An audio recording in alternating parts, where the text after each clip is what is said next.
see what I see?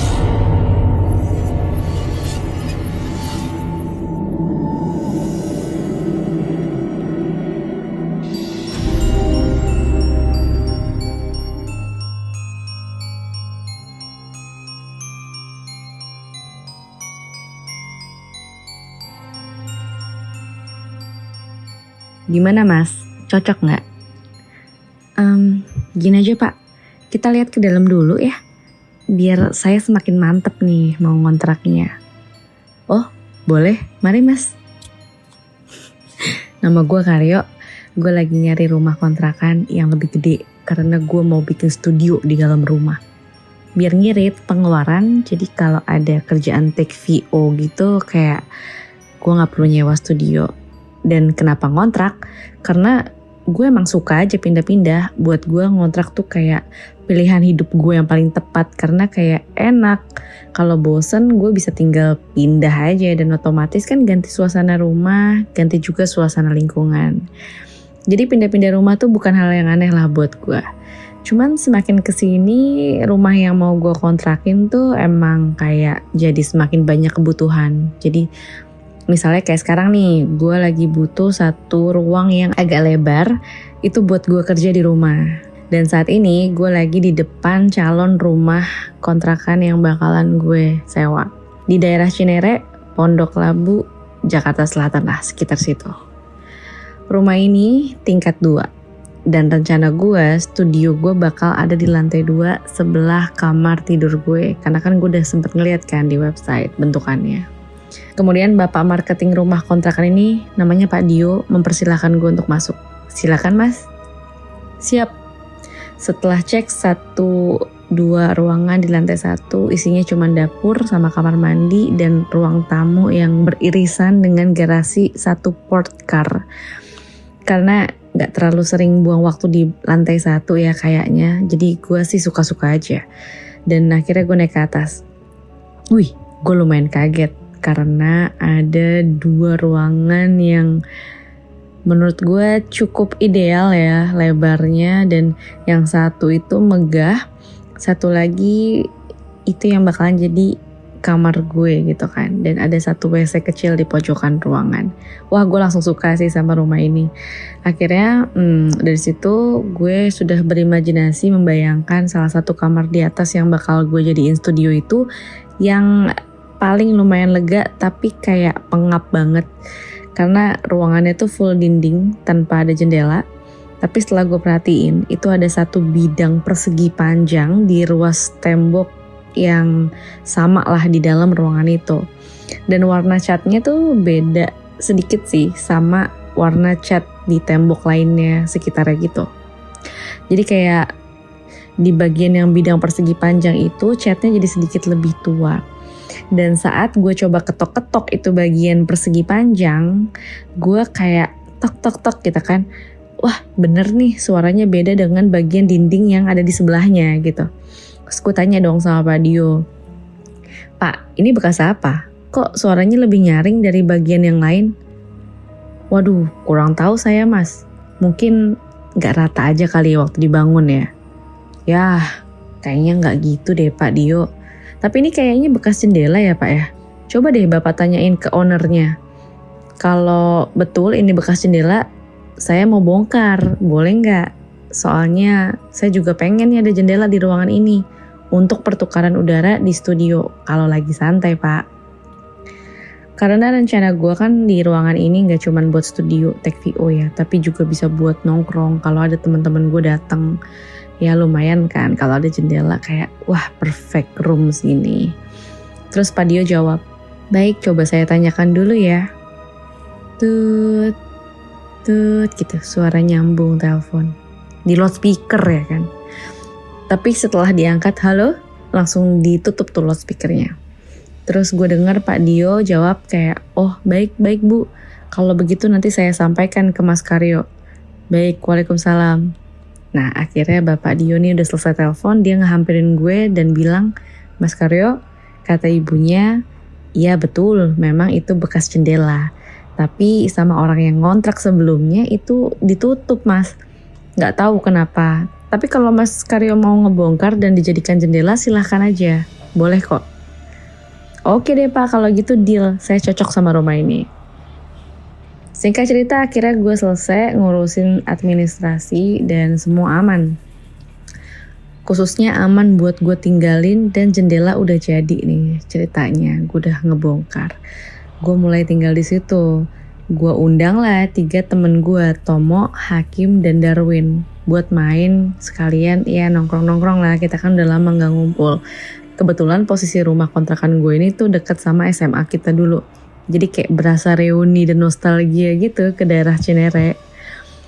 Seperti rencana gue, kita berempat akhirnya nongkrong di bagian ruangan yang udah gue kasih skat gitu di dalam ruangan studio. Karena kan ruangannya lebar banget ya. Dan persis di bagian yang ada jendelanya itu gue taruh sofa sama meja plus kursi kayu gitulah buat kita ngobrol dan bercandaan di situ. Kita ketawa-tawa dan biasalah kita agak-agak minum-minum dikit gitu. Karena seru, gue akhirnya kepikiran buat ngefoto mereka pakai kamera analog gue. Cekrek, cekrek, cekrek. Pokoknya malam itu setelah jam 11-an Tomo, Hakim, dan Darwin balik lah gitu. Dan gak tahu kenapa malam itu pas gue udah mulai tipsi-tipsi pengen bobo gitu ya, tiba-tiba ada dorongan untuk nyetak foto itu langsung. Dan setelah hasilnya jadi, samar-samar gue ngeliat ke arah jendela yang posisinya persis ada di belakang Tomo dan Darwin. Itu kayak ada keikut bayangan apa ya, kayak semacam siluet badan anak kecil yang tanpa kepala gitu. Kayak kenapa gue tuh anak kecil, soalnya mungil gitu bentuknya. Dan akhirnya gue cetak kan berkali-kali dan ternyata hasilnya sama. Padahal gak mungkin banget kan ada anak kecil terbang di lantai 2 gitu tanpa kepala pula gitu kan. Entah ini karena gue tipsi atau gimana, tapi ya udah gue gak ambil pusing. Gue coba masuk kamar tidur dan malam itu gue tidur karena capek banget kan. Kebangun jam 2 pagi, kepala gue pusing banget. Gue denger dari ruang studio kayak gledek-gledek, gedek-dek gitu. Gue effort banget tuh bangun dan bergegas ke ruangan sebelah alias kamar studio gue. Astagfirullahaladzim. Ada tangan kecil yang lagi berusaha buka jendela di ruang studio gue itu dari luar.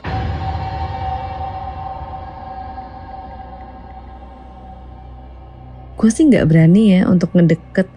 Jadi gue cuma lihat dari pintu yang kira-kira jaraknya berapa meter ya. Mungkin 2 meteran ya kali ya. Sekitar 2 meteran lah.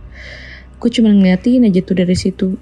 Tuh jendela beneran tangan anak kecil gak sih? Dan gue bener-bener berusaha keras ya untuk memperhatikan apa yang terjadi gitu. Dan tiba-tiba jendela gue berhasil dibuka. Anak kecil itu kayak berhasil manjat dari luar gitu loh. Dan dia berusaha masuk ke dalam ruangan studio gue lewat jendela. Bulu kuduk gue berdiri semua. Dan setelah anak itu berhasil masuk ke dalam ruangan, lo tahu apa yang terjadi? Dia langsung segera menghadap keluar jendela. Dan dia ngebungkuk seakan-akan lagi nolongin orang lain juga yang mau naik atau manjat ke lantai 2 rumah gue itu. Iya, lewat jendela. Dan benar aja, dia berhasil ngangkat seseorang anak kecil lainnya.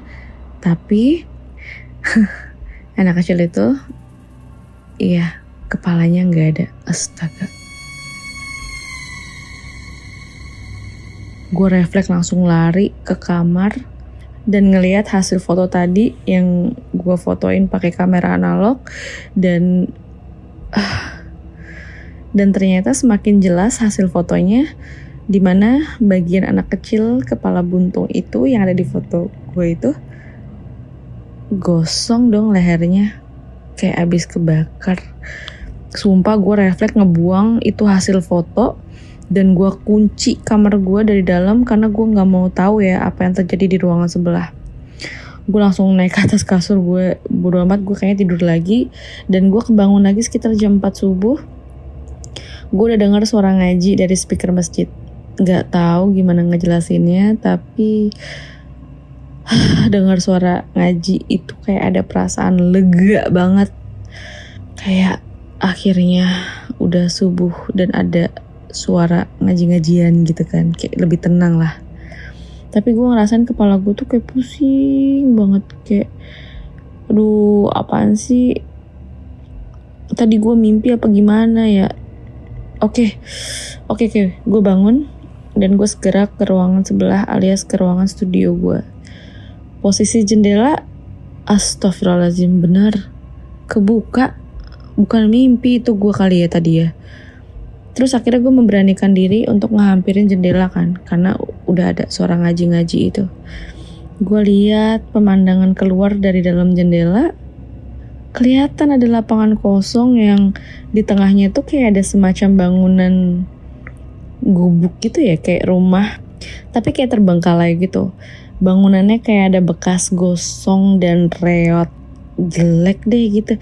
Tapi gue lihat samar-samar kok kayak bayangan ya, ini siluet gitu. Ada orang yang lari keluar tuh dari dalam rumah itu. Dan ternyata yang lari gak cuma satu orang, ada banyak. Tapi gue lihat dari rumah gue ini ya, yang lari itu orang-orangnya kecil, maksud gue kayak anak-anak kecil, bukan orang dewasa. Dan saat gue lagi mengenyitkan dahi dan gue menyipitkan mata untuk ngelihat pemandangan itu lebih jelas, ada beberapa dari mereka yang terlihat pincang. Terus kayak larinya tuh dibapah gitu loh sama teman-teman lainnya. Bahkan dari beberapa anak yang gue lihat di situ, ada yang tanpa kepala. Kok bisa gitu kan. Terus tiba-tiba kayak duar, rumah reot itu meledak. Dan refleks gue teriak kan, kebakaran. Gue langsung lari keluar rumah. Gue segera turun ke lantai 1. Gue keluar garasi, lihat kanan kiri, lah kok sepi ya. Kayak belum pada bangun kali orang-orang nih ya. Subuh gini juga siapa ya yang bakalan keluar rumah kan. Tapi gue kayak mau teriak kebakaran lagi, kok kayak gue sendirian doang gitu. Akhirnya gue langsung masuk lagi ke dalam rumah. Terus gue naik lagi ke atas lantai 2 ke ruang studio gue. Gue lihat lagi tuh gimana kondisi anak-anak itu dari jendela ruangan. Udah ada yang nolongin belum gitu, maksud gue kan ya. Kedengaran suara azan subuh. Gue langsung nutup mata. Gue ngerasa kayak tenang banget gitu ya. Maksud gue kan kalau subuh tuh pasti kan ada orang-orang yang berangkat ke masjid gitu kan untuk sholat. Mudah-mudahan sih pada ngeliat ini ada kejadian di rumah itu kebakaran gitu kan. Pas gue melek lagi, kaget karena saat gue lihat keluar jendela, lo tau apa yang gue lihat? Gue lihat pemukiman rumah klaster baru yang lagi dibangun.